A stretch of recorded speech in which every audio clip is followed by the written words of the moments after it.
Con la venia, señor presidente, excelentísimo señor don Jesús Posada Moreno, presidente del Congreso de los Diputados, Valencia, 3 de octubre de 2012. Querido presidente, con fecha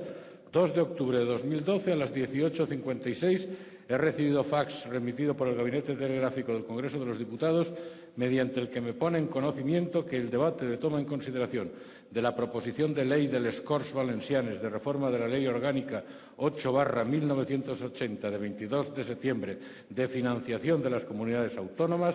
orgánica número de expediente 125/000003,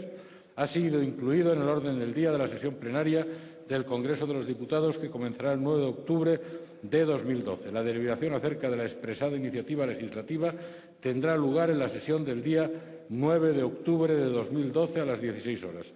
En el fax remitido por el Congreso al Gabinete Telegráfico se nos indica que la deliberación acerca de la expresada iniciativa legislativa tendrá lugar en la sesión del día 9 de octubre de 2012 a las 16 horas, fecha en la que precisamente se celebra el Día de la Comunitat Valenciana, conmemorativo de la fundación del Reino de Valencia por Jaume I en 1238, celebración integrada por diversos actos institucionales y de arraigada tradición a los que asisten, además de otras autoridades de la Comunitat Valenciana y del Estado, los diputados y diputadas de les Corts.